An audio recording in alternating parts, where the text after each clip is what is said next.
Hello, and welcome to Fate Forward Fables presents Neon by Night, a 1980s Vampire the Masquerade actual play run through Foundry VTT. I am DM Mike, I am the storyteller for our chronicle, and our players are... My name is Alan, I play Owen Vanderham, and he's just happy to be alive. Or not. I guess we're dead. Whatever. Yeah, unalive. Undead, there we go. I'm Sarah. I play Violet, the better half of Owen. And I'm okay for now. I'm Rod. I play Clarence, and I am the fixer, violent type person who does bad things to bad people. And they are three vampires in Las Vegas, Nevada. As mentioned, it's 1984, and we are quite a few sessions in deep now. Where we last left off, our intrepid party was needing to deal with an injury that Violet sustained, and only one person was able to take care of it. His name was Inning. He's known as a meat. It's a clan of flesh-crafting vampires, only he had the ability to help Violet with her wounds. In the process, he ended up becoming injured, and so did Clarence. And Hitting said that he needed to come here to the Oasis to meet with Zelda. We had other reasons to be coming here, but all paths seemed to fall right on this one place. And where we left off, our group was in a car. Who was driving? It was Owen, correct? Yep. And we've got Clarence in the passenger seat, and we have Violet in the back seat with Henny. Clarence sustained a leg injury on their escape from the shadowy, controlling killer. As they pull up to the Oasis, they hear girls, but that can be playing as well, but Shout at the Devil is playing as they come pulling up to this 3-story just biker bar and trucker bar out in the middle of the desert. Flames shoot out at regular intervals to keep beat with the song. Bikes are parked in almost endless rows outside of the bar. And outside there's a few tables with a couple of people drinking. They don't look like your typical sorts, but like as you're pulling through, you see your typical bar scene at a rough and tumble place where like one dude gets thrown out of the door by another guy, and then like a group of people come out behind them as they're just doing the like rock'em sock'em robot style punch each other until one of them falls over a railing, and then they all cheer and hand the guy who won a beer. That's what you see as you're pulling through the parking lot. So, go ahead and take it away. Alright. So find go to the closer parking to the door as we can. I get out. I first thing I do is change because my suit's all messed up. Okay. So I'm just back there. What are you getting dressed into? I'm wearing a sweater in the middle of July because it's like I have a go bag. There's just like jeans, combat boots, and like a sweater in it, and there's like a gun, cash, other things that aren't as useful. Okay. Yep. Alright, so Owen is stripping down and changing out back there. Most people in the parking lot don't care. There's other people in the parking lot too getting changed, and there's even one person bathing themselves with a jug of like a gallon of water in the parking lot. Out of the trunk of their car. Oh yeah, well, we hope it's water. It's in a gallon jug, so we'll just assume.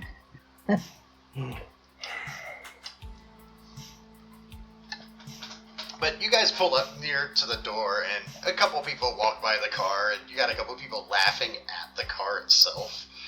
But nobody's, really laughing at you so much. Yeah. They're just like, your car, truly, you can even notice it yourself, it does not fit here. No, especially when the door got ripped off last session. Yeah, that doesn't stand out as much as you'd think. A Porsche being here stands out. I correct anyone who says it. It's Portia. You even got to do it with its Portia. Few syllables. So what is Violet doing? You've got Henning there. As Henning was just like, take me to Zelda. I need to see Zelda. And he loses consciousness in your lap. But then he like regains it every couple seconds. He'll be conscious enough for you to do the support walk through the door. Okay, that's what I was gonna ask. But like, how the fuck am I supposed to carry you? I'm still gonna. Okay. What? I'm still gonna be a bitch and activate awe just so I look fancy walking in with him. So, do I get like a gaping, pustulating hole in my leg, or what's going on with that thing? No, it's your fortitude is kind of pushing it back. The audience voted that your wound doesn't spread, so the result is your fortitude, your gangrel vampiric fortitude, is pushing back against the wound, and the pus that was going to leak out, it's already leaked out. Your body's already produced it, and it's mostly closed itself back up. But it still needs healing, just like Henning's wounds. Yeah, it's just ow. Okay. Just like Violet's not 100% healed either.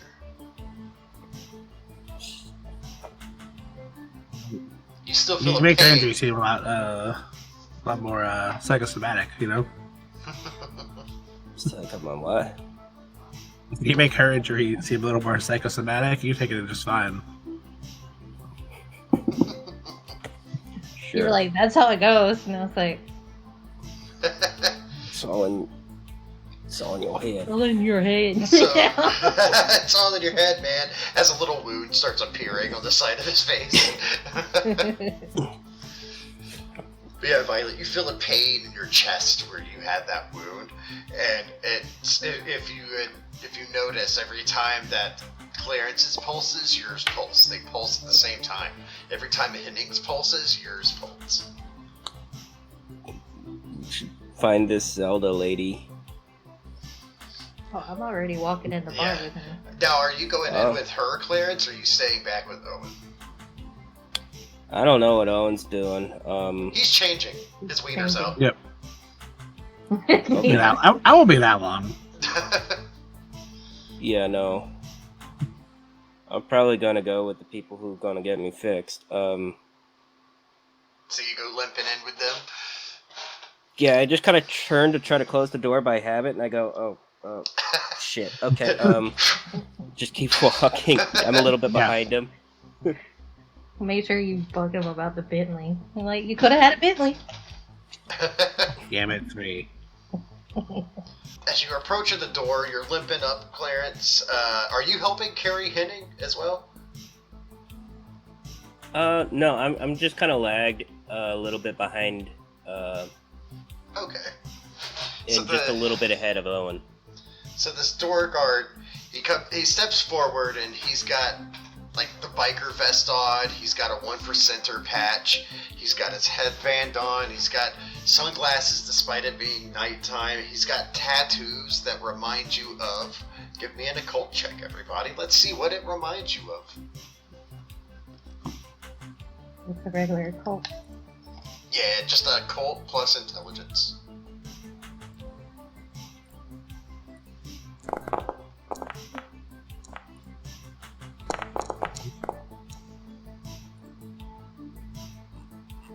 Okay.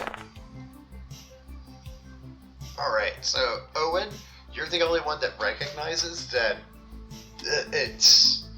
The guy at the door has Guru markings on it. Markings of a werewolf. Wow. As he holds up his hand and he takes a big sniff in the air, he's just like, "And who are you?" I sniff him back. You sniff him back and he smells like wet dog and fur. Yeah. Like, something smells. He's just like, Go ahead, sorry. I was like, I'll step up. Like, yeah, Owen Vanderham. I'm actually playing here tomorrow. You see, he rifles through a couple pages on a clipboard that's like all sorts of messed up. He has to pull it out from a little slot that looks like it's barely used. Like a cobweb is now attached to this clipboard. He flips a couple pages like, oh, you're here tomorrow night. Yeah. Alright. You're allowed in, but who are these freaks? And who's this guy? As he grabs Henning by the hair and lifts his head up. No. Down dog. Are you sure you want to go there? No. I'm going to give you a chance to retcon that decision. No. Do you want to rewind Do you want to rewind and take that back? I'm just gonna take a step back on that one. I'll let you. Yeah. Okay, I'll let you rewind and take that back because I was about to say, oh no, you're not in a good position right now. Oh, Sarah's dead. Oh man. Yeah, I don't want Roll a to. new character. Yeah, I don't want to kill Violet right now because of a mouthy impulse. So I'll let you rewind it. Well, see, it is mouthy. That's the problem. Yeah, but you've gotten the sense of strength off this guy. How about I say that? Okay. You Okay. might have a mouth on you, but you're not an idiot. Can we play as not an idiot? Yeah, we make a sign to him like, when like, you do like a little like full moon sign, like Jaws. Yeah. I just clamp my hand over her mouth, be like, he's he's asking for Zelda. He's in a bad way. As he's holding the guy's head in his hand, you just see hitting a asylum with Zelda. As the guy drops his head, he's like, "You want asylum?" As he opens the door, and as you go in, he kind of shakes this stick at you. It's so weird thing, but you feel it.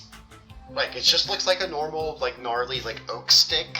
Got a couple, like, branches coming off of it. It's got little pieces of leather tied, like, strips tied to different parts of it that dangle off, and it just shakes twice, but you feel something kind of wash over you.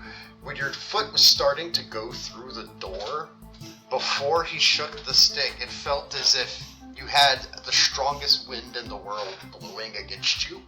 But as soon as that stick was shaken, you were able to step through just fine.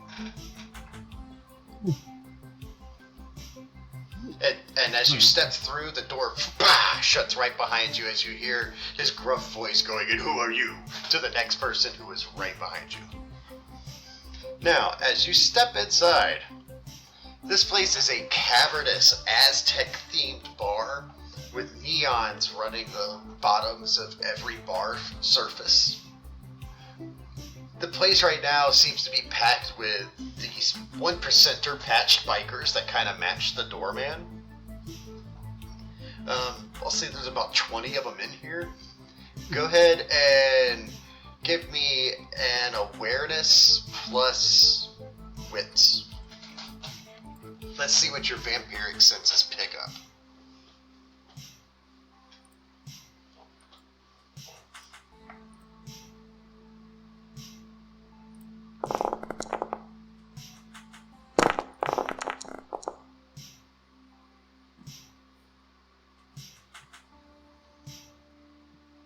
Okay. Got a 3, got a 2. And we've got 2. So, Clarence, you're getting hints of werewolf wafting your way. You're smelling one of the bartenders, some other kind of creature that you've never smelled before. It's not human. Has a hint of werewolf, but not that wet dog smell. It's odd. The smells that you're taking in, there's also the smell of brimstone. You swear you smell the smell of ambrosia. It's just assailing your nostrils. Owen and Violet, the aesthetics of the place are drawing you in. Like, everything about this place seems meticulously designed, placed, and put there just to draw the eye to look at it. As soon as you look at one thing, it's moving your eye to the next thing. It is a Toreador's wet dream, this place. Everything about it is just like, oh, sensory overload.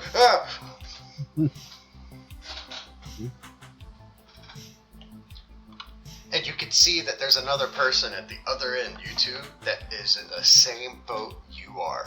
They're in this place just like wide-eyed, like Jasper from Twilight. Just... You know a Toreador taken in by their bane when you see one.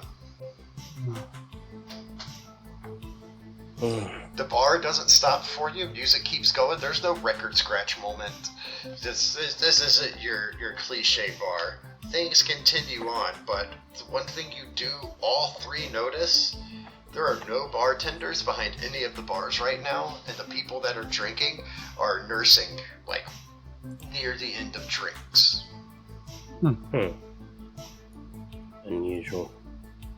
Yeah, you would think. There's multiple tables with various sorts sitting around, so you have bars with the chairs and stools lined up in front of them, and then you have some tables sparsely placed about.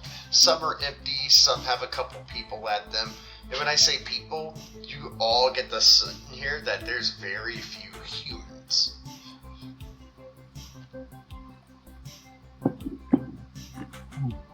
Yeah. Okay, so where are we heading from here? Who I gotta find? I'm like still holding Henning. Hold on.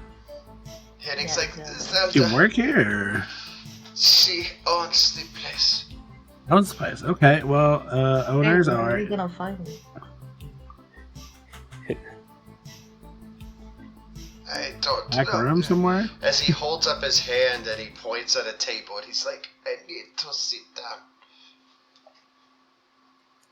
Okay, Bubby. Let's get him down here. Like, okay, baby, just you do. So you set him down, and he immediately like lounges back. His arms go limp on either side of the chair. As he's like, you don't come here and find Zelda. Zelda finds you. You might want to sit in for a haul. Who knows when she arrives? Am I babysitting you? He's like, I'm no baby, and I'm already sitting. I don't know what you mean. What is this sitting of babies? As he gives you a smirk and just brushes you off. And lays his head down on the table in his arms. I don't think he's getting tossed for being drunk. I'm still Yeah, not- that requires serving Tell drink the- first, I think. Well, there's nobody behind the bar. Like, is there a... like, can I go behind the bar to get my own? Like... You can certainly try. That's like... That's a don't you do it. Yeah, bring you back It a is. bottle. I'm not gonna steal from this bar. I am just pouring my drink and sitting the money down. Is that what I you're am gonna not do? gonna steal. Yeah. Well, I'll pour it for Owen. I can't drink. Alright, so you reach behind the bar and you're grabbing a bottle of red wine because that's all you can drink. Yeah. Okay, so you go to grab. As soon as your fingers touch a bottle of red wine, you hear from behind you another gruff voice, just like, "What you think you're doing there?" Getting a drink. As you feel, as you see a hand come around you and grab around the bottle, and he's got like a cigarette sticking out from his fingers right here, and he's strong. You feel your arm being forced down, like this is an arm wrestling match against somebody using two hands. You just feel And your I'm arm, like holding up money. Like, I was gonna pay. Like, as he's like, "I'll take this as a transgression fee." And sticks it into his coat pocket, takes a drag of the cigarette and blows the smoke in your face. He's like, "We'll be watching you." As he walks away, kind of staring at you and out of the there's side no of his sunglasses. bartender.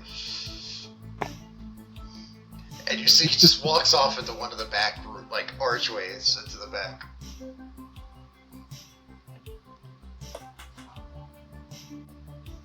I'm just gonna start walking around. You start Like, oh, walking. get your own drink. You start walking around, and you're hearing people talk about Zelda. That's the main thing you talk is like, she's supposed to be coming and performing soon. She's coming to perform soon. She's doing her thing soon. That's mainly all you're hearing. Everybody else, like I said, they're nursing drinks, or they're sleeping, they're having chats, there's a couple people fucking in the corner. The other thing that you've noticed that's very distinct about Vegas that isn't in here, there is no sign of gambling in any shape or form.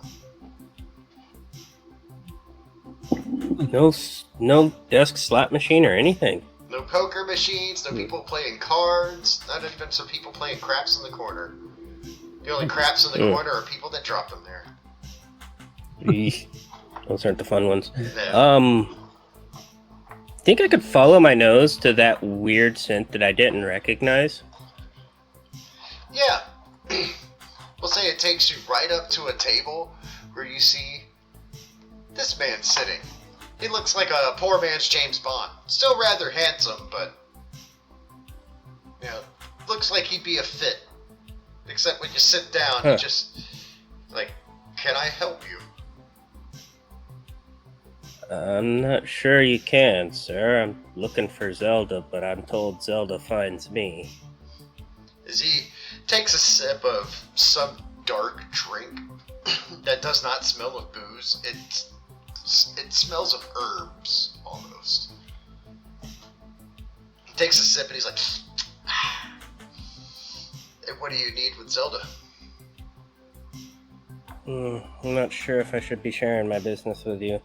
Good evening. Just nod and walk off. As he watches you, takes another sip of his drink. You see he checks his watch, pulls out a newspaper. This goes back to reading. So we go back to the others. It's around this time you start to hear weird. You start to hear saxophone slowly getting louder from the back, and then sounds like marching band almost. But it's playing mariachi music. But really seductive mariachi music. I guess if that's and did you start to hear cheering coming from some of the back areas, and then that's where you start to see the first people. They got sugar skulls painted on their face, and they have the most elaborate mariachi costumes on you've ever seen. As they're just playing the most loud, raucous music as they're coming through, and people are starting to dance, and there's people among the crowd pouring drinks for people. You see people that have cuts on their palms coming through, like young women and young men that are just getting taken up by vampires in the place that are biting onto their hands. And it's now starting to pass you by, Violet. And somebody shakes a liquor bottle at you. I was like, I don't do liquor. And then somebody behind them's got a plate full of raw meats as they kind of push that towards you.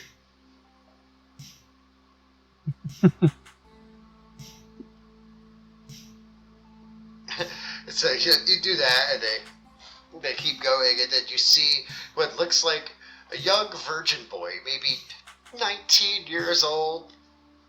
He's got a little slice right here, and he's got a little slice right here on his wrist, and he's got a couple bite marks on his palm as he comes up, clearly tired, and is just offering himself to you.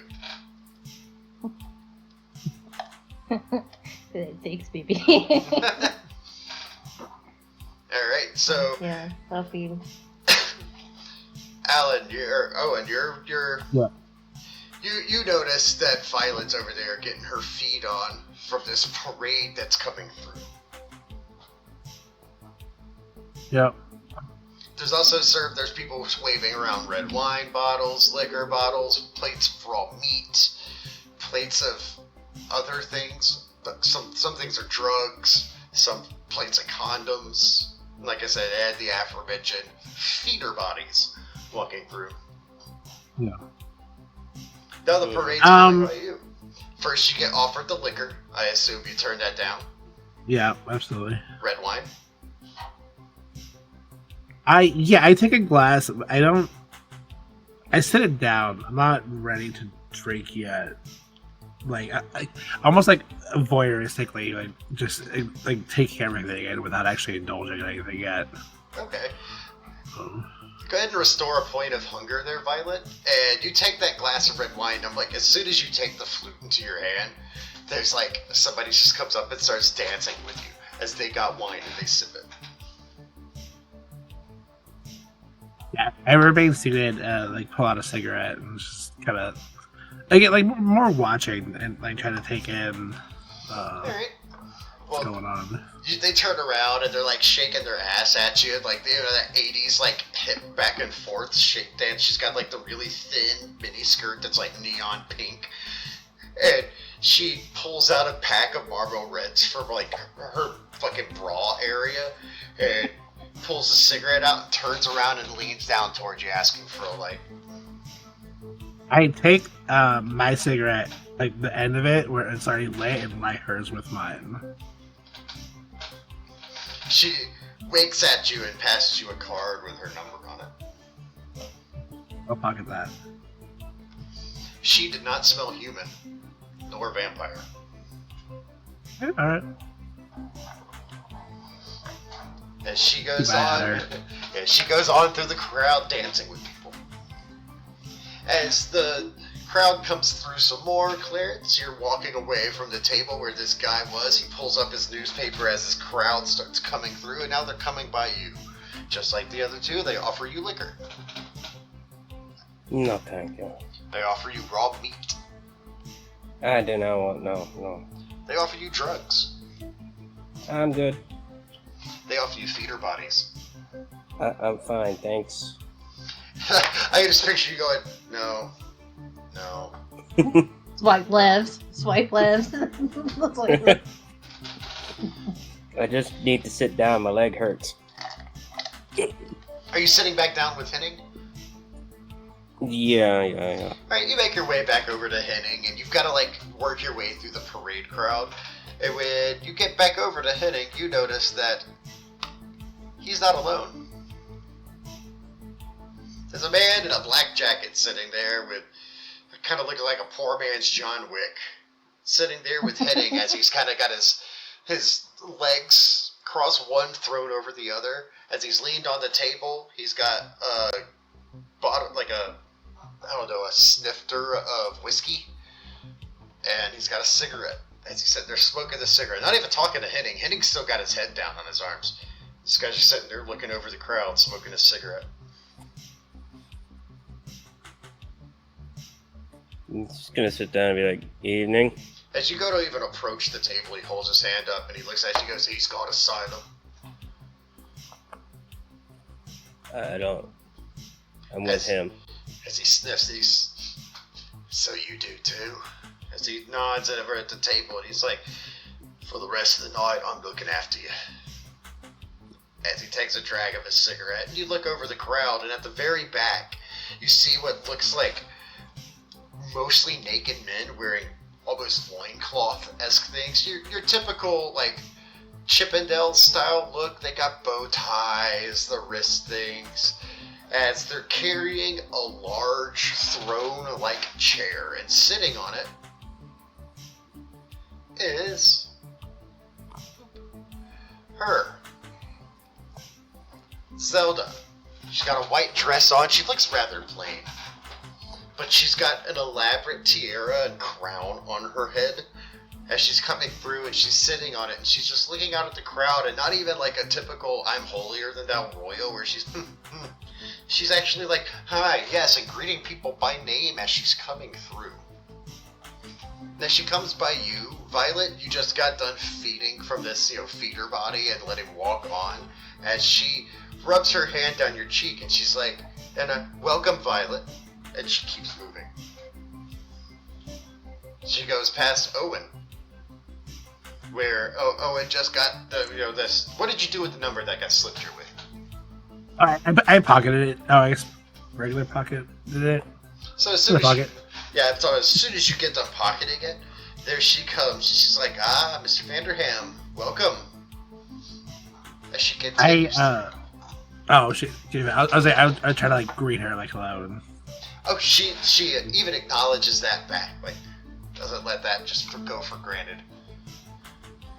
And then she makes her way towards the front of the place. She even sees the table that you're at, Clarence, and acknowledges the table, but she's too far away to say anything to you specifically.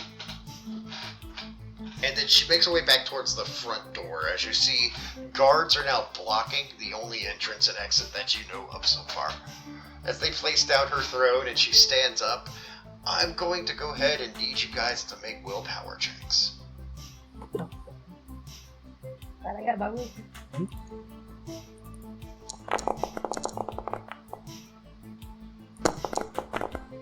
Oh, that doesn't pair well for Owen. Doesn't pair well for Violet. Oh.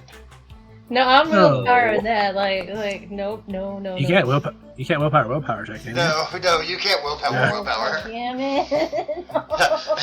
And finding an extra reverse gear. Uno reverse card. That's literally the best I can do right now. Oh, man. We're all. We are drinking the Kool-Aid. Yeah, she straight rips the white dress away, and she is completely naked and covered with a tattoo of a snake that runs the course of her entire arm, down her chest, across her breast, down her torso, down one leg, back up behind it, up her back, circling around the other arm, back down the torso, down to the other leg, with the snake's head as her right foot, snake's tail as her left hand. If I had a glass, I would have dropped it. Yeah, we'll say you do that too. You got a glasses.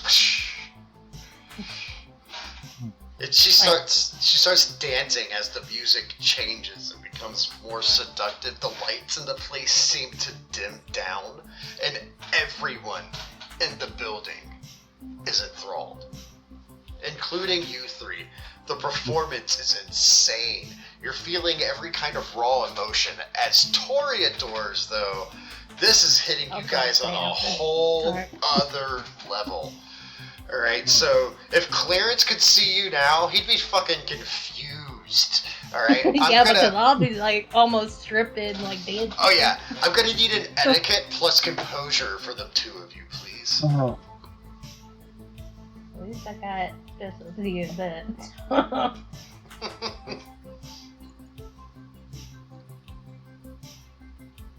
No, we are not a high society. Like, Oh. That's not bad.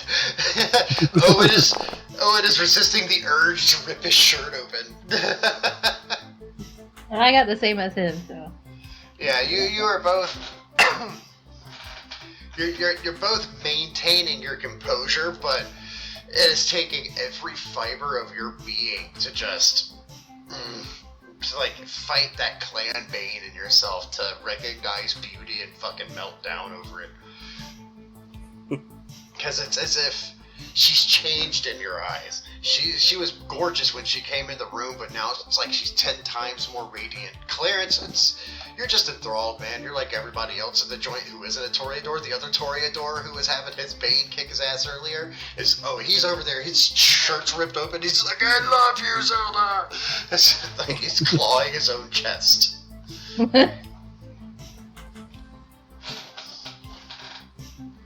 But the crowd is silent, except for that one dude clawing his own chest, screaming that he loves Zelda. But then you see a guard come up and like put a rag over his mouth and take him away. But yeah, the crowd is just enjoying the show. She's dancing. She does a circle back around the bar that's in the middle. That's what's in the center there. It's like a circular bar. She goes around that. She goes back to every single table, and she even makes sure to stop over at Owen. And she gives you a private little lap dance for a moment. And by private, I mean it's only for you. Everyone can see. I'm gonna go. Ever. I'm gonna go ahead and need a. Let's go ahead and do that same roll again. Etiquette plus composure. Okay. I am supposed to get an extra die for being beautiful, and I don't know why it didn't work. But, Yeah, I have to add mine. so. Well, throw in that extra Okay. beautiful die. Yeah, I have to add. I'm supposed to have 2 for stunning, but it only adds 1, so I have to add 1 Oh. every time. Well, now we know. Hmm. Let's composure. I think I could use Ooh, the unswayable mind.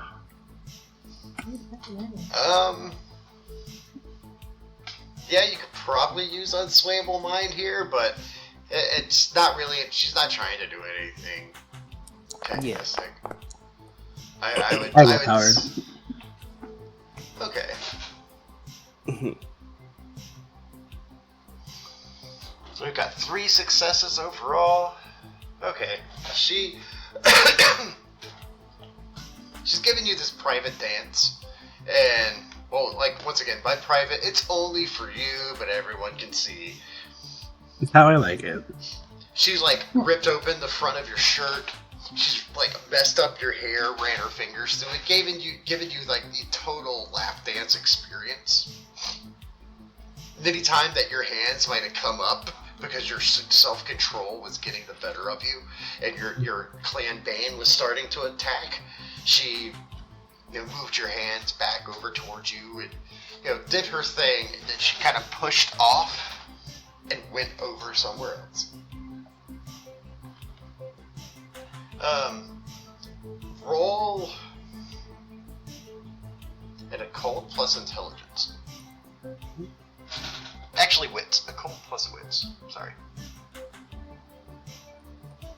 I'm gonna go ahead and try to do a surge here too. We'll see what I can get out of it. Yeah, Huh. we're gonna willpower that too.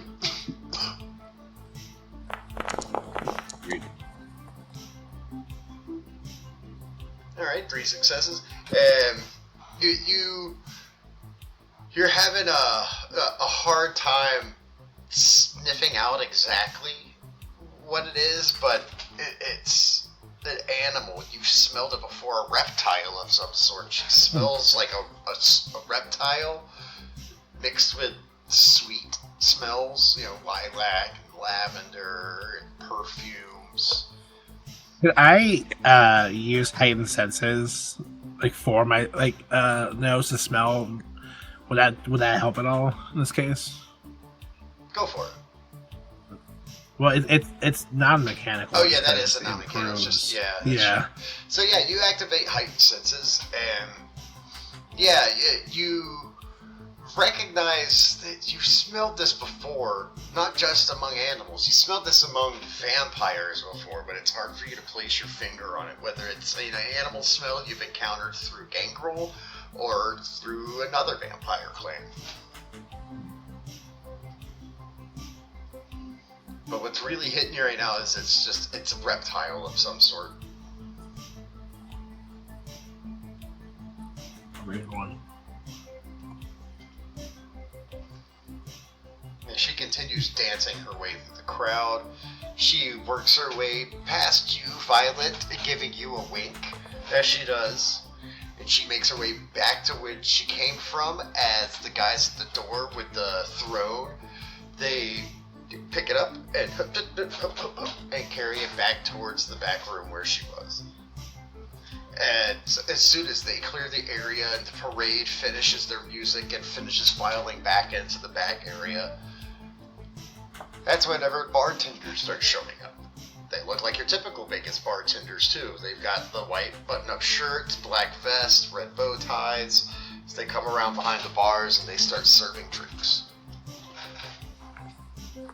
It's not too long after that music stops and you hear the return of, some 80s hair metal, early 80s hair metal. That she comes back from the back wearing her white dress again, her see-through white dress, as she's heading straight towards Clarence and Henning with this Matrix-looking guy sitting there.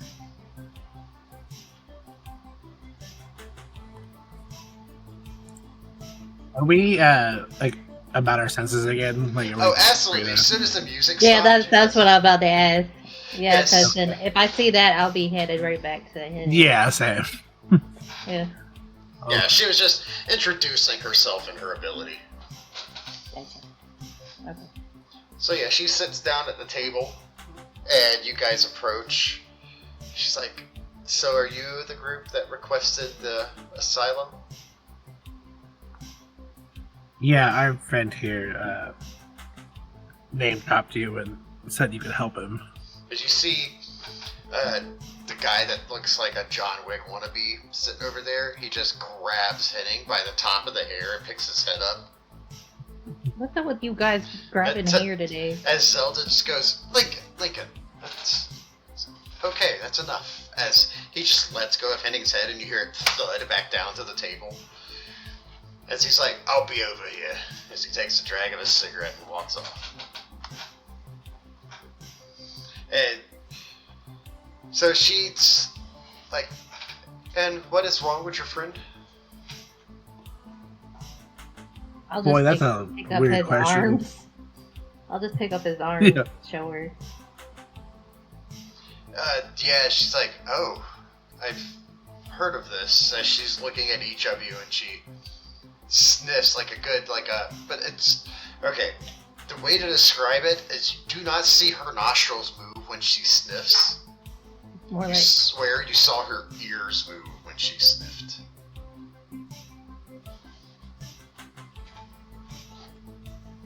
Yeah. As if, she just... But you hear the sniffing noises and everything, and she just kind of looks around. She sees you, Violet, and she looks at Clarence's leg, and she's like, you as well, and kind of points at the general area. Mm-hmm. And you are all vampires, I take it? As you can tell a sense of exasperation in her voice at having to say the word vampire. Kindred, yes. yeah. Oh yeah, that's what you call yourselves. So, and who was this that attacked you? Was this what I've been hearing about lately? She even does the air quotes, a shadow creature? Yeah, that definitely sums up whatever it is pretty well. Yeah, he's my new best A friend. shadow. Yeah, I've heard of this. It's troubling. These creatures go back. My people, for some time, have, mentioned their stories fading out, and that's a danger. They could return if stories about them are no longer told. I take it you never heard about these creatures before. No, not before a few nights ago. Just the smallest whispers. She's like, I recognize you. You've been around here a while, haven't you? Looking at you, Clarence. Yes. She's like, yeah, my people go back a ways as well.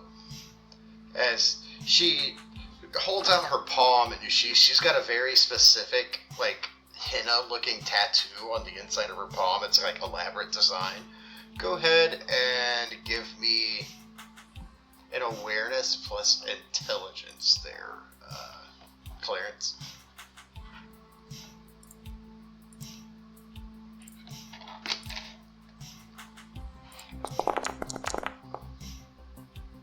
She's one of the original groups that whenever you were turned into a gangrel and were learning the ways of the land and how to survive off the land as a vampire, there were tribes of people that you would bump into of were-creatures. You don't know the specific nature of any of them, but you remember that specific marking on her palm belonging to a specific clan of were-creatures, but what it is exactly eludes you due to time.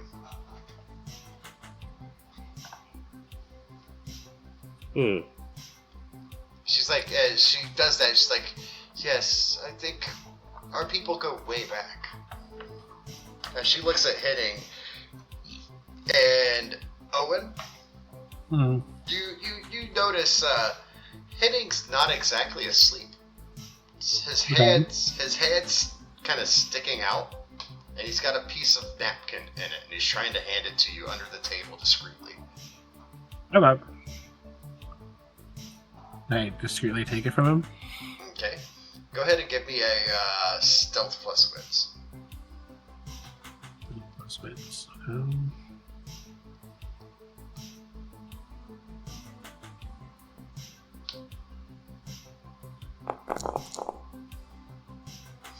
Yeah, you're able to grab the napkin in between her looking around. She didn't notice it at all. What's it say? It says, "Do not tell her I'm a Zemitsky."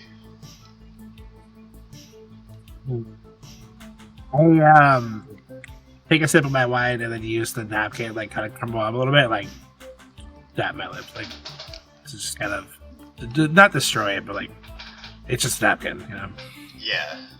Yeah. And she's like, "Ed, Ed, your friend here, is he a vampire as well?" He is. Like us. Yes, as you see, there's people coming in through the front door that are kind of rushing their way in, and you see the door guard getting pushed back by them. It's like, so you hear the door slam open, and the door guard's getting forced inside as he's going, no, stop! As you see like 5 or 6 people pushing past him, but they're not attacking him, they're pushing past him, freaking out, trying to get inside.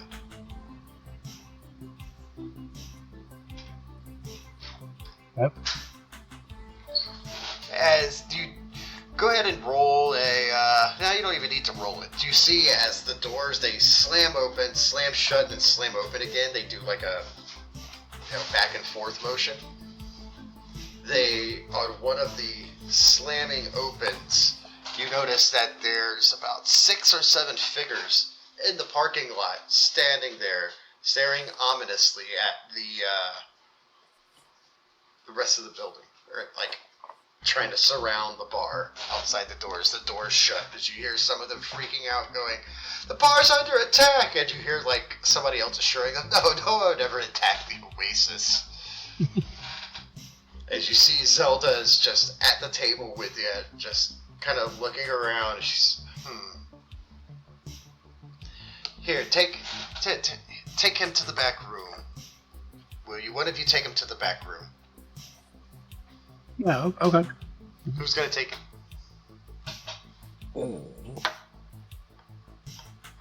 I mean, I guess I can, or yeah, I was already carrying him in the first place.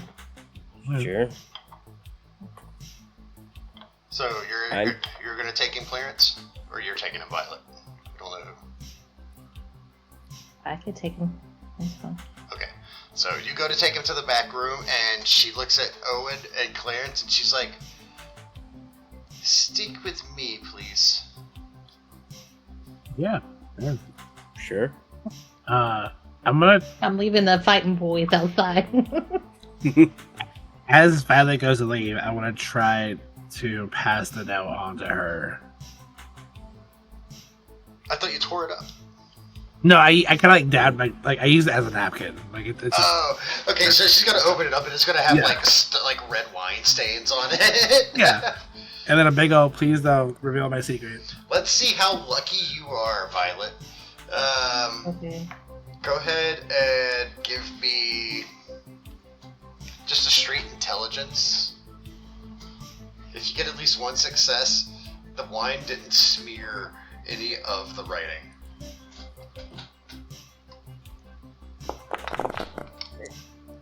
Whew. It looks like, Nice. at first when Owen passes it to you, it looks like one of those notes that somebody like kisses with their red lipstick and hands to somebody, and it looks like he's passing you one of those. Wait. Wait. As soon as you open it, you see, "Don't tell her I'm a Zamitsi." Okay. And then I'm just gonna like stuff it.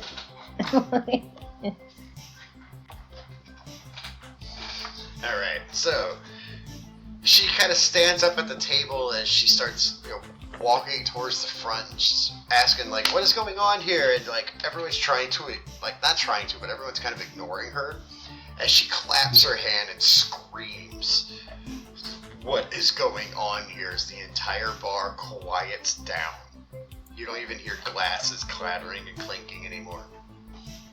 As the door guard stands up, as he's like, these people are freaking out. A bunch of assholes decided to show up, probably a rival biker gang. And, they're probably wanting to cause some hell. They're lining up outside trying to act all tough. And these pussies decided to run in here scared. As you see some of the 1%er biker club stand up as they're, you hear murmurs, oh, rival gang. Oh, if it's rivals, man, if it's these guys. As Zelda's like, there will be no fighting of any sort on this property. This is an asylum for all. And if you seek asylum with me, like most of you had, as you see, she pointedly looks at a few people in the room, including you, Clarence. And she... and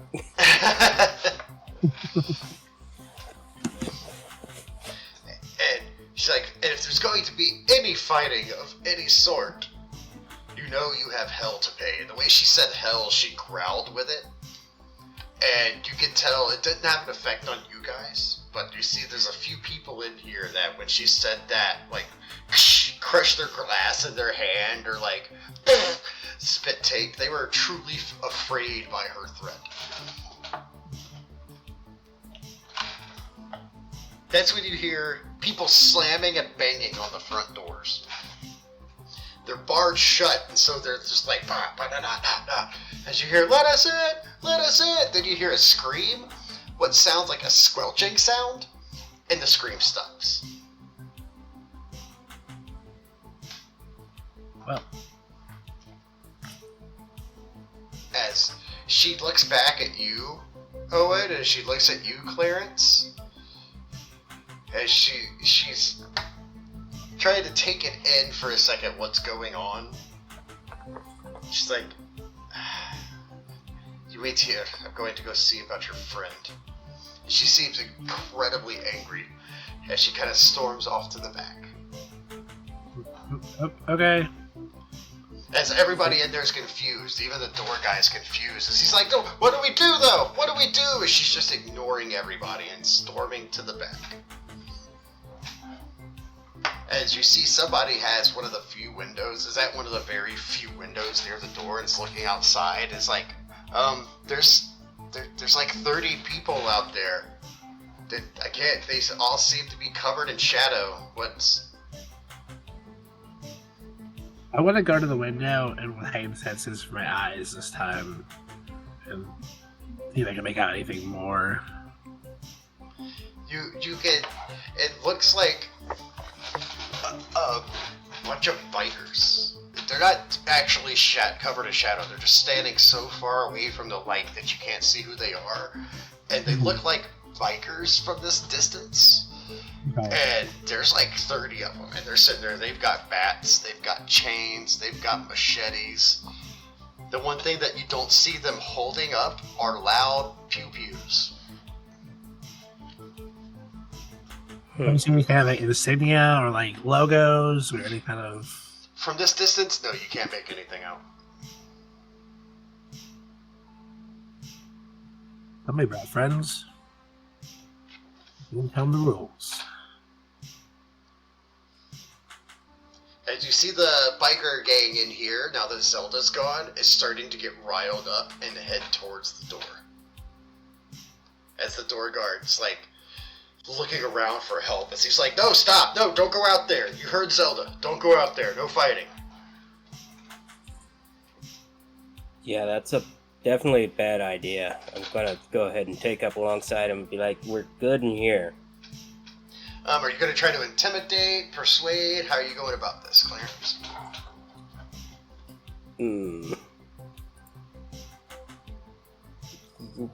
Guess I could use my taciturn charm.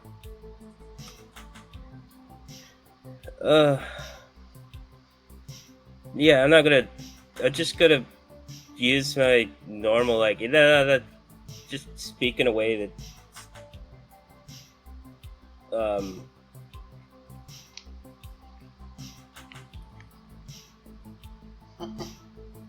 like the school teacher voice. Be like, that's a bad idea. You don't want to do that.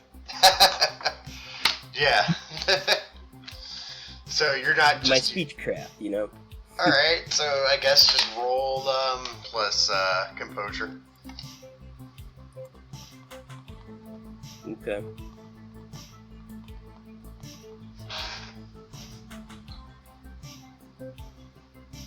Persuasion and composure.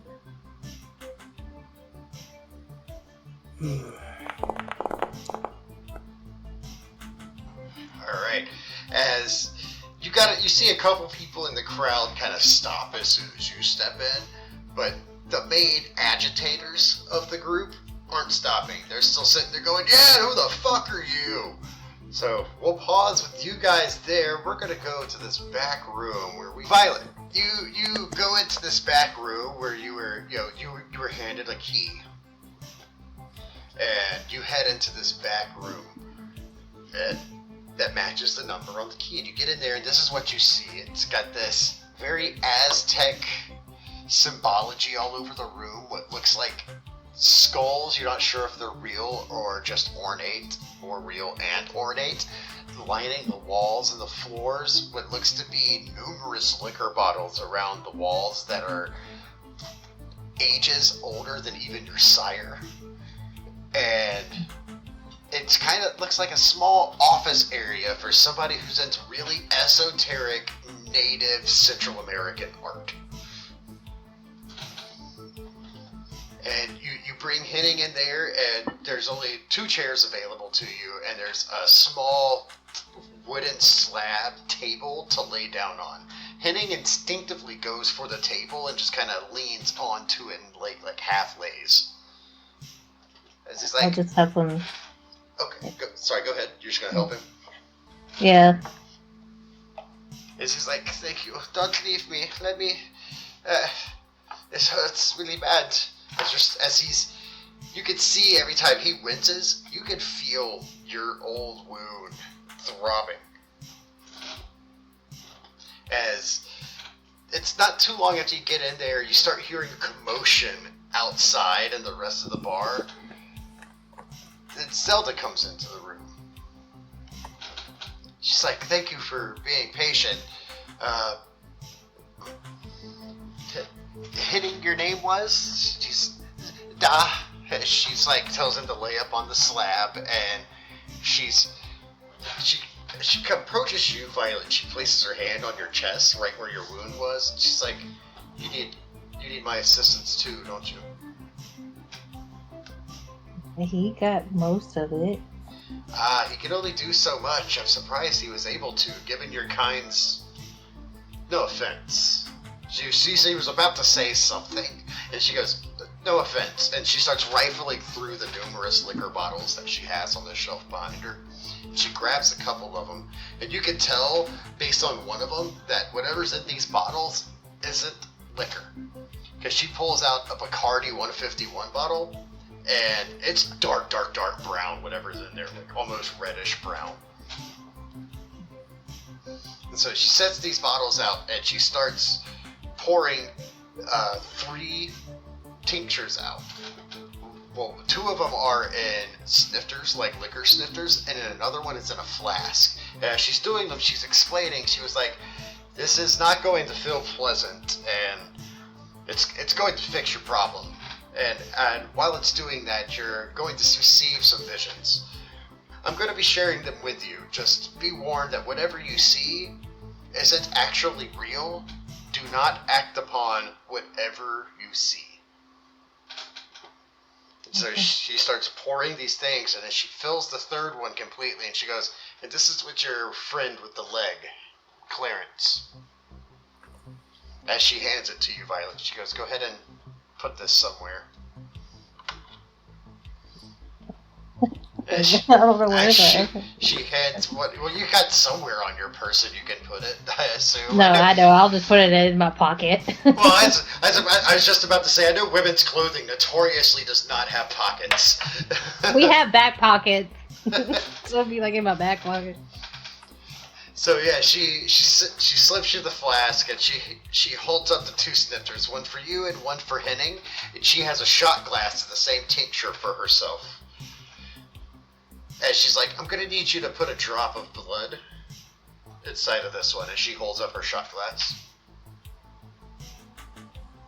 My blood? Yes. I'll just like hand her my arm. She pricks it, gets that one drop, then pushes your arm away, and she does the same thing for Henning. Yeah. Yeah, she does the same thing for Henning, but Henning just lets it bleed. And she, does the same thing for Henning, and he drops a drop of blood into the shot glass, and she goes, it holds it up for a cheers like a toast. Henning shakily clanks it, and you all three down it? Do you down it at the same time? Henning downs his, 2 gulps, No, I'm just like... Roll a survival plus composure. This is the worst tasting thing you've ever had, and you're a vampire. So, drinking things like this are not supposed to go well for you. For shits and giggles, I'm gonna do a blood surge. That's not for shit and giggles, that's for survival. Ooh. Hang on, I'll willpower it because there's 3 of them, so... Yeah, so you have a chance. You can do a blowout.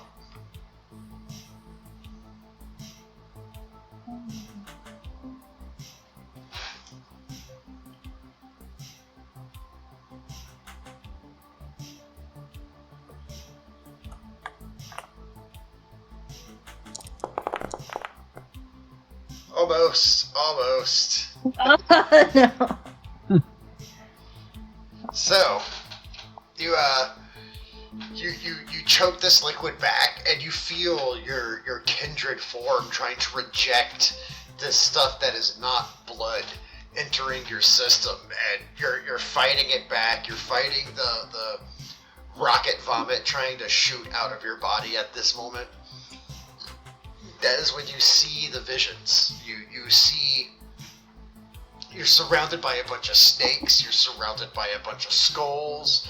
It looks like you and Henning are naked, and your forms are merging and wrapping together and forming into Zelda, and then going back into each other.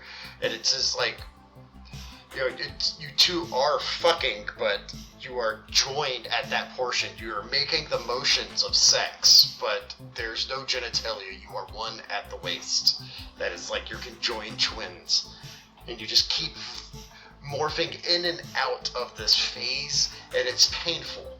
It feels like you're becoming a vampire all over again, the entire process of death and rebirth. And you feel as if your heart is burning and ripping out of your chest, and then you see what looks like your own brother, Owen, walk up to you, punch a hole dead in your chest, and rip your heart out. As he looks at it and takes a bite out of it, and spits a little bit of chunk on the ground. And that's when you come back to.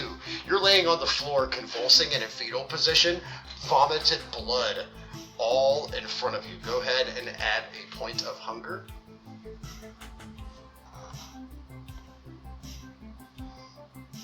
And you see Henning has done the same. He's vomited blood all over the room. As Zelda's sitting there, just like, she looks angry at you. Why are you angry at me? She's like, tell me, what kind of vampire is this man? I don't know. Don't lie to me. As you can see, it's like she's getting bigger. She's not changing, but she's growing larger. Go ahead and roll a survival plus composure.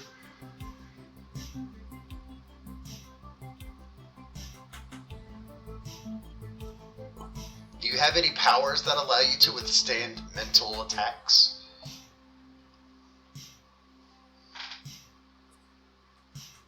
Not really. But all I have is compel and.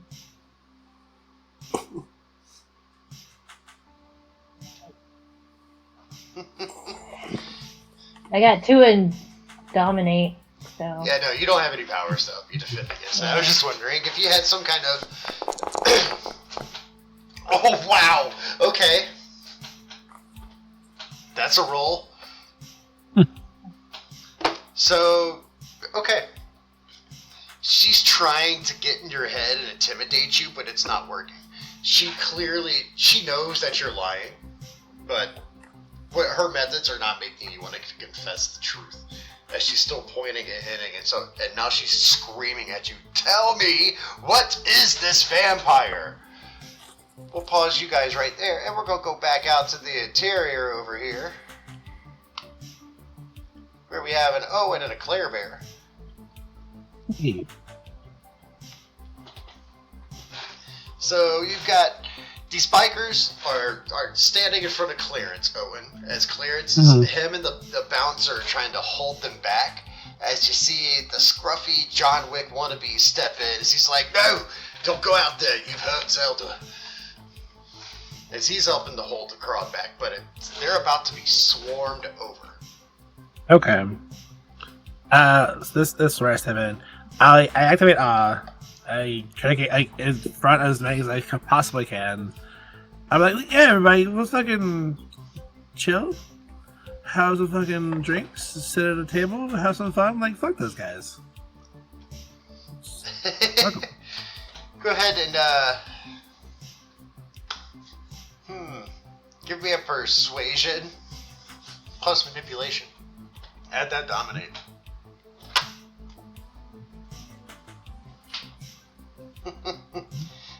Hey guys, hey, how about we don't become violent today and we just chill?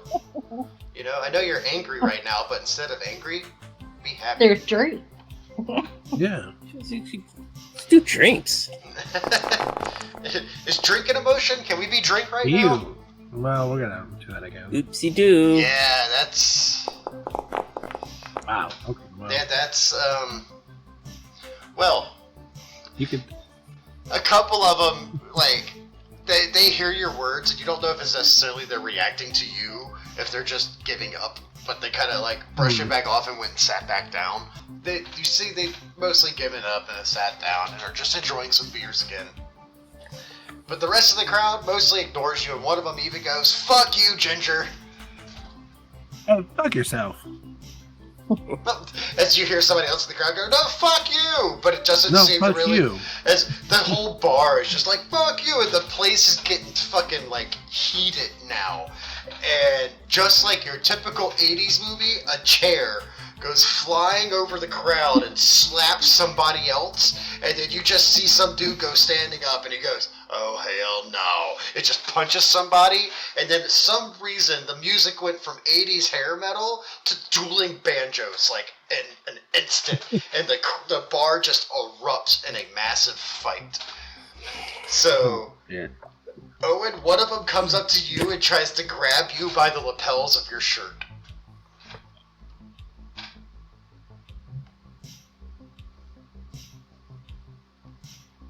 I think I'm gonna try to like, you know, like kind of like almost like swerve him, get out of the way. Okay. Yeah. Go ahead and give me. Oh no, it's a pretty nice no little touching. swerve you're doing there. So let's go ahead and do a brawl All right. plus dexterity.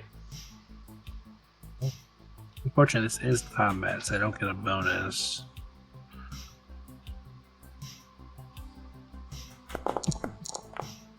Oh no. Awesome. But I have to keep it. I can't do hunger rolls over So again. he goes to grab by the lapel at the same time as you go to swerve, and you both go tumbling over the bar to the other side, taking like one of the racks of liquor down to the floor with you.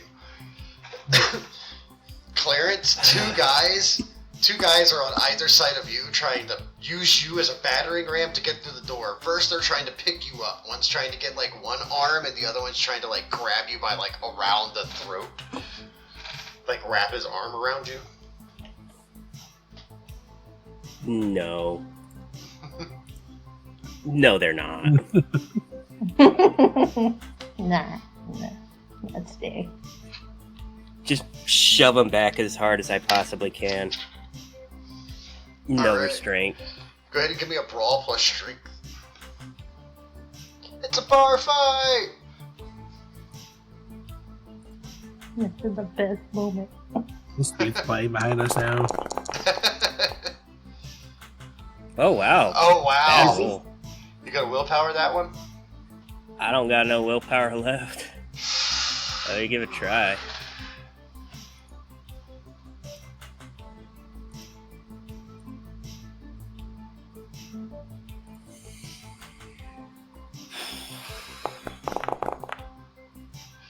Hey. Hey, that's, you,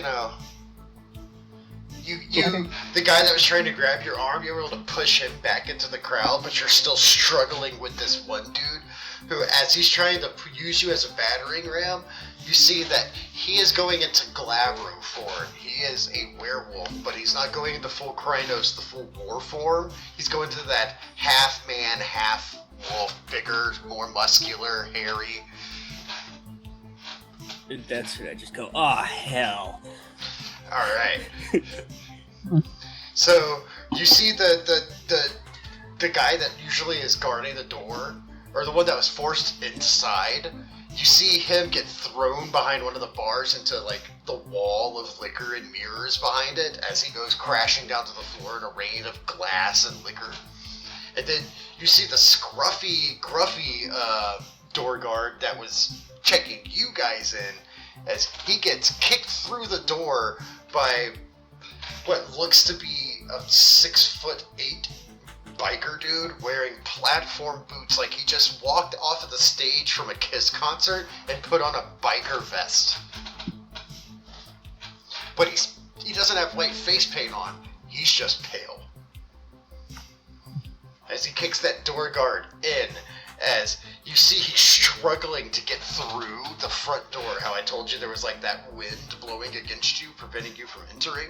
You see he's struggling to get inside for a second, and then he stops. And he just smiles as you see the door, and he locks eyes with you, Clarence, as he sees you getting pushed into the wall. He just looks at you and smiles as you see the door shut in his face.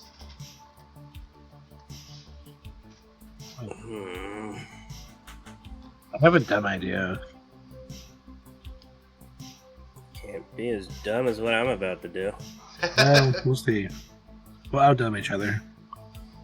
Alright, so You first. Owen, what you got, man? Yeah, you're first, So man. You're up. first, I need to get away from this guy on this side of the bar. So I want to take like a bottle and like hit him with it real hard.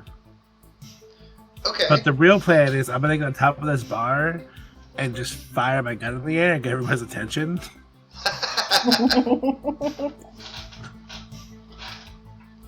So I want the you go I to guess. so you go to pull your gun out, and the dude Yeah. that you're tussling with grabs your wrist like you're trying to shoot him, and he's trying to fight with the gun with you.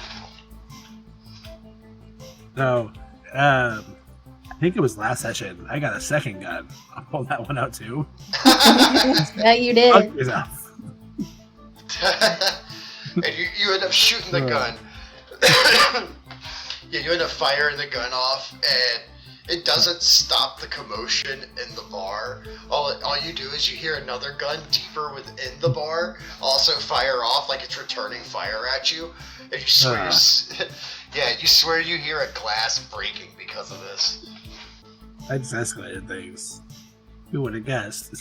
Here, so yeah, you shoot off the gun and you hear return fire coming from deeper within the bar. As you hear more fighting breaking out deeper within. The guy that you shot the gun, he let go of your arm as soon as you fired the gun, as he's now scrambling to jump back over the bar to get away from you. Oh, that's good. Leaving you back there by yourself for now. Clarence, this guy just went bigger and got hairier as he's forcing you into the wall. Neat. And like I said, there's a really large biker outside that locked eyes with you. You guys had a little meet cute for a second as the door shut in his face. Yeah, he's dead. I can't do nothing about that guy.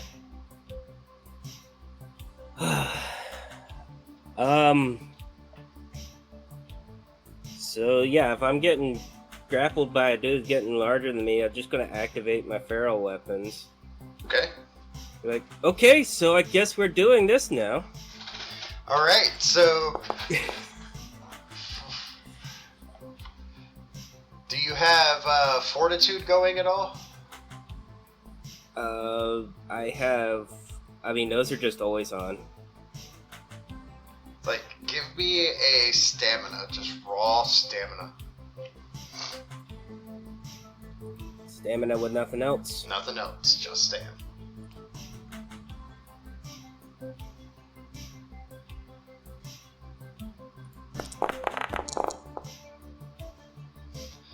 You don't feel any of the pain. It's like, you're a superhero in a superhero movie getting sent through a brick wall. He blasts you through the wall next to the front door as you guys go crashing through the wooden structure of the building and out into the parking lot. Well, at least out onto the, just past, and through the railing of the deck of the place, out into the front parking lot, should I say. And it's as you went through that railing, that's when this weird creature kind of tumbles over you. It gets a good gash from your claws that you activated. As you're both hitting the ground, as werewolf tumbles over you, it takes the gash from your claws. And as you're laying there in this sandy parking lot, you hear the sound of footsteps crunching on that sand and the gravel as it approaches you guys, and it's a lot of the footsteps. Before you can even get up, Clarence, this werewolf starts to get up, and that's when you hear a brief howl, and you see this Glabro's arm turning back into a normal human arm as the body falls to the ground without a head. Yeah, that's why I was telling you not to go outside, you stupid idiot. I'm trying just to scramble back in. Alright, go ahead and give me a survival plus dexterity.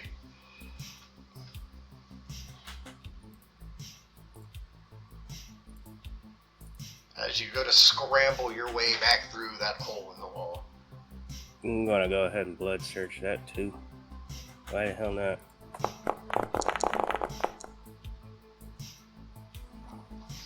Alright, yeah. As you go clambering your way back through the hole in the wall, you see some of these bikers trying to walk up to the hole as one of them goes to reach inside, and it's like he can't just get past that threshold where the hole is. And you see he looks at his hand and he looks back inside, and he just howls into the air, and as he does, he stretches out his chest, and you see the clear symbol of the Sabbat etched in blood on the man's chest.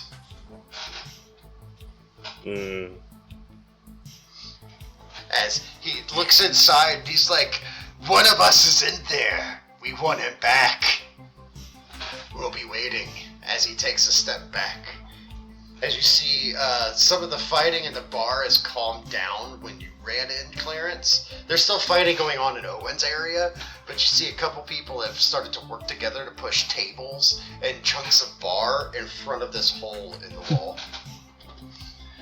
Owen, over where you're at, you see old John Wick wannabe get thrown over the bar and slam into the wall of liquor, bringing more booze and glass raining down on you. As he lands right next to you, sits right back up, pulls a cigarette out of his pocket and lights it, looks at you, he's like, oh, I see you hiding here too. Good spot then, I guess. I want to light one up too with him. just had this moment. Like, alright. Yeah, all this fighting's going around, and you see one dude gets thrown behind the bar too, but fucking John Wick wannabe knocks him out, and picks him up and tosses him back over the bar and sits back down, realizes his cigarette's broken, pulls another one out, and asks you for a light. Because this isn't working anymore. I made it for him. Cheers, mate. Takes a couple drags of it as you guys are sitting there watching all this commotion, but it's starting to calm down a little bit. As we jump back into the back room, where we have a Henning and a Zelda. As she's screaming in your face, Violet, what kind of vampire is he? As you're starting to see Henning convulse and shake and make strange guttural noises.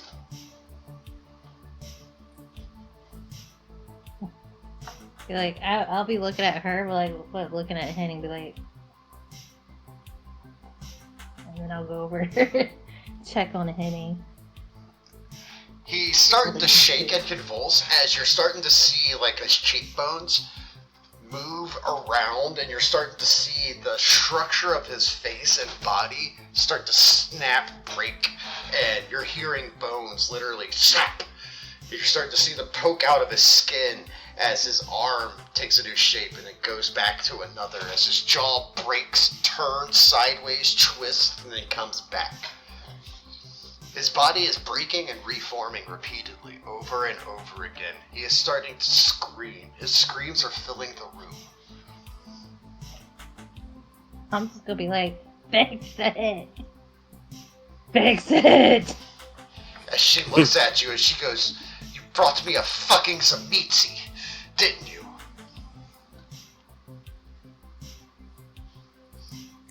Just fucking fix it! As she goes, yes, and I'll deal with your transgression later. As she grabs him by the neck and then holds him down. As, give me a willpower check. There, Violet. It's going to be a steep curve, too.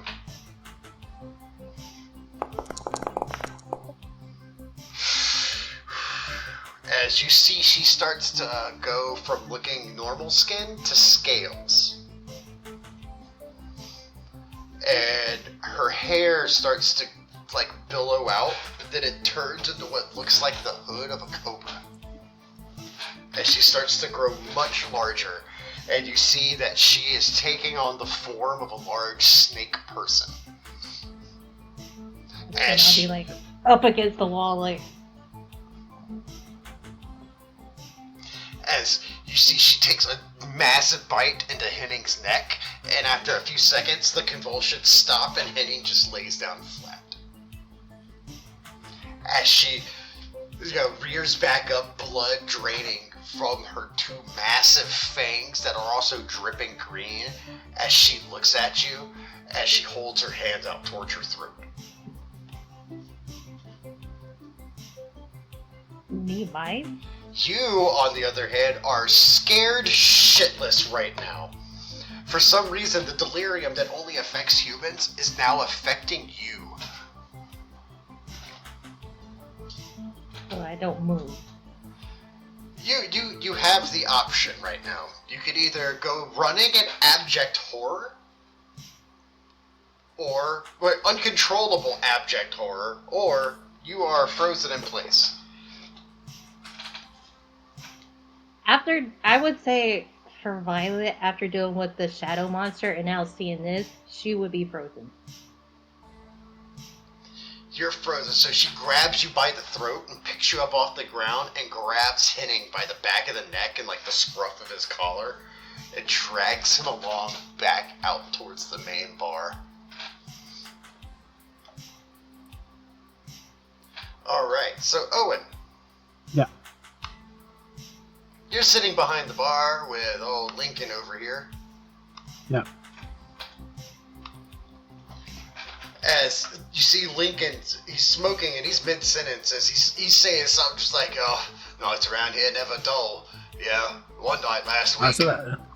As he just gets partway through his next sentence as you guys are conversing, and he just stops. He puts a cigarette out, and he stands up and starts adjusting his jacket and making himself look decent. I stand up with him. I want to see what's going on. Alright, Clarence.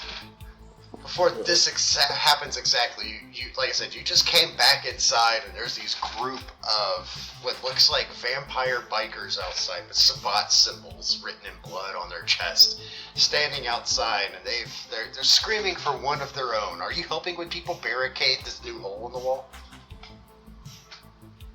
No, I'm over this. I'm just gonna try to find Owen and my handler.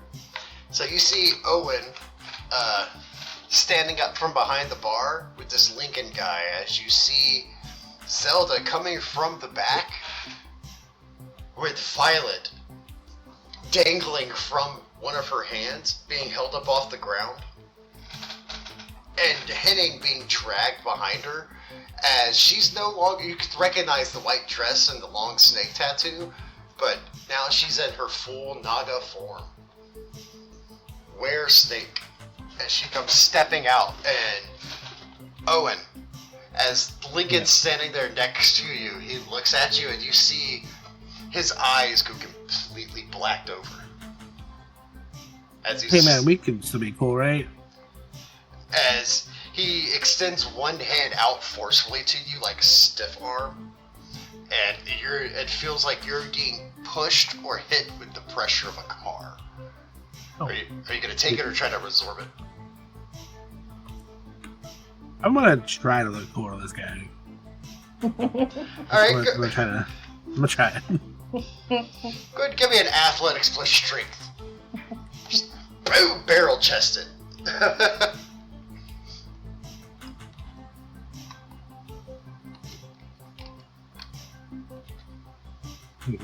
That.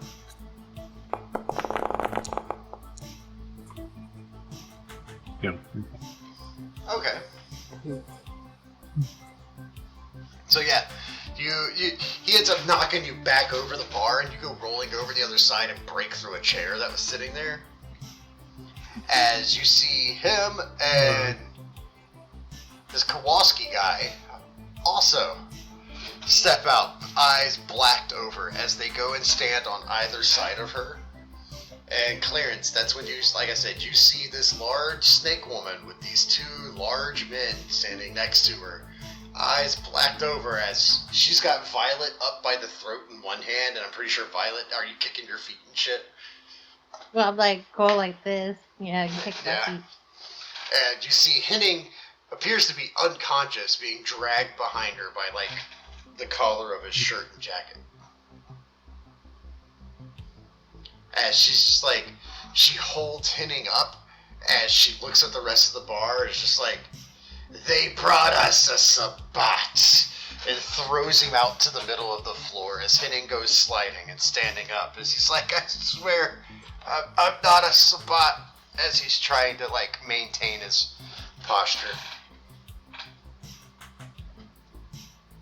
I look back at the hole and look back at him, and I just go, we can probably talk this out. You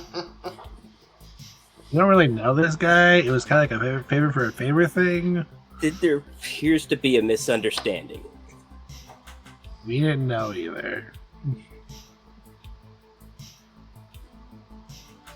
Sounds like people are jumping onto the roof of this section of the bar you're in. You're starting to hear footsteps on it.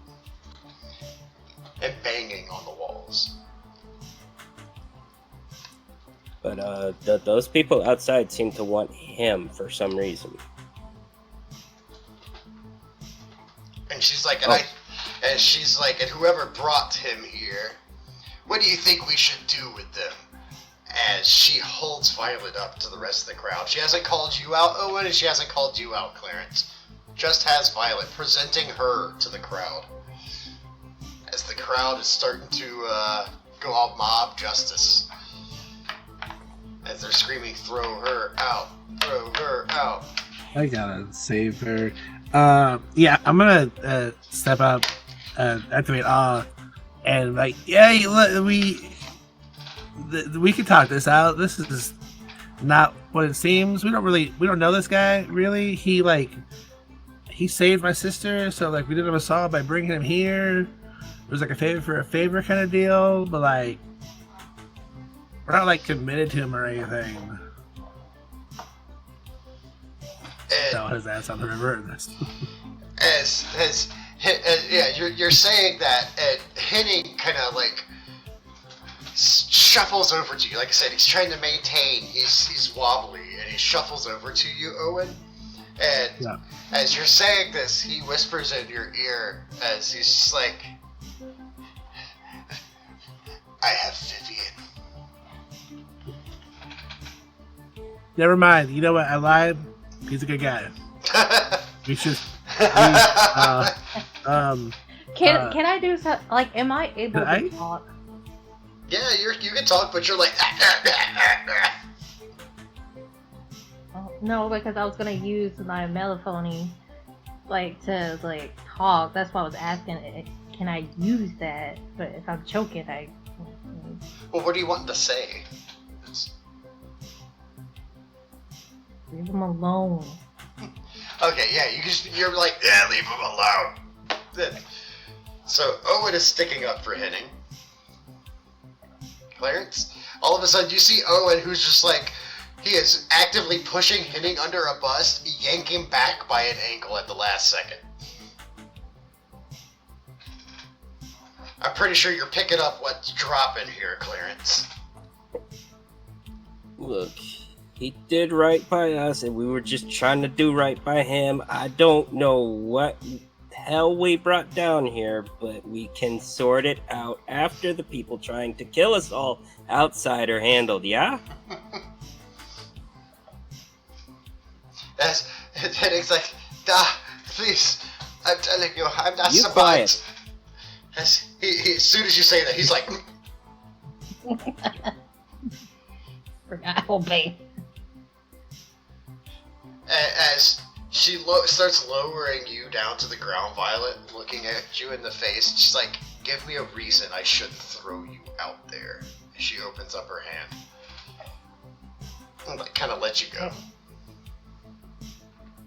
Like, I could talk to them. Oh, you're going to talk to Sabat, huh? As you see her form reverting back to her human. Would you rather me not talk to them? I mean, I could talk. And she looks at the bar. She's going to talk to them, everyone. As the whole bar just starts laughing their ass off. Even Henning. Even Henning's like... Do you laugh too, Owen? That's pretty laughable. Sorry. Thanks for making me feel stupid. Like Vivian, like just the name alone, like shut Owen down in such a way where you almost wouldn't even recognize, like, it's just a shell there. He's just like just shaking his head. Oh. Alright. So yeah, she's you see, she's contemplating here. As she's like, so, what do you think we should do with them, everyone? As the bar is kind of murmuring, you hear different, throw them out there, kill them, feed them to the wolves. None of them are good. No one is saying, oh no, let them chill out, I think they're good. I think they're telling the truth. No one is saying that.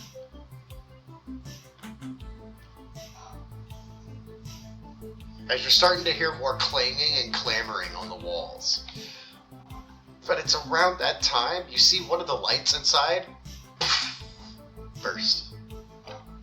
I'm gonna immediately. Oh. Why is he attached to me? Like, why? As you see, she looks up at that light burst with a confused expression as she looks at you, Owen, but it's almost as if she's looking just past you. I will tell her, but like, that's not good. Well, hold on. Owen, she's looking over your shoulder. Yeah. Okay. I turn around immediately. I want to see. I want to see if I can see anything more. Nothing is standing before you personally, but in the mirror, it looks as if you're standing in front of a coalesced shadow in the shape of a person.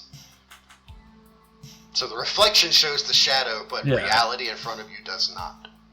I want to reach out where the shadow should be. Yeah. You do and you feel nothing. You see your hand pass through its chest in the mirror. As she looks confused, you see another light burst in there. As the patrons go quiet, this is your chance to say it. That's dangerous, not good, Violet. Sorry. Yeah. I didn't mean to cut you off earlier, Violet. My bad. No, I didn't know there was more to that. That's my fault. Oh, you're good. But you jump in and you tell her that's not good. She's like, what do you mean? What is this? What have you done? I didn't do nothing. Apparently this shadow is connected to me. What? As you see, another light bursts behind her. She's like, what have you done? And you explain that the shadow monster's attached to you, and she's like, what? As another light bursts behind her. And the motorcycles that you've been hearing circling the building outside, they've been circling repeatedly over and over again. They start driving off in the distance. You stop hearing the beating on the walls, and you stop hearing the clamoring outside. No one's trying to burst through the door anymore. The motorcycles drive away as more lights explode inside as you see all of these creatures standing there. And Owen, you hear a very familiar voice next to you.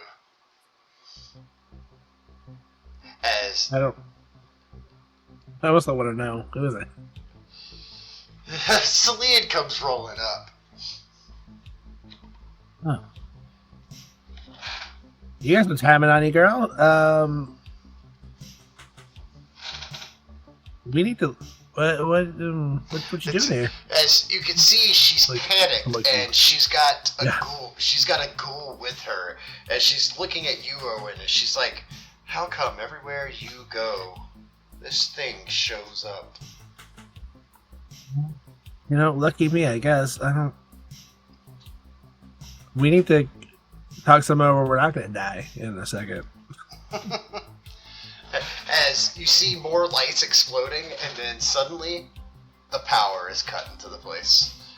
All lights go out. Even your vampiric senses, though, they're still able to see through the darkness as you see an ethereal, shadowy, inky darkness coming over the place, swarming in from the back, and it takes over all of your senses. The last thing you see is Celine looking at you scared as the shadows completely take over all of your vision. And that is where we will end this session for this week. No. And that means one of the questions that is going to be asked is, who does the shadow attack? There's a lot of options here. We've got Celine, we've got Owen, we've got Violet, we've got Clarence. Oh man. There's also a potential that Vivian is somewhere now. Like you said, she was going to show up. Didn't tell you how.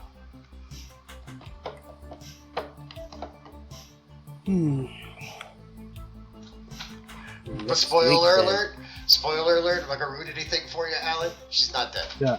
She's not dead, and she's not in danger.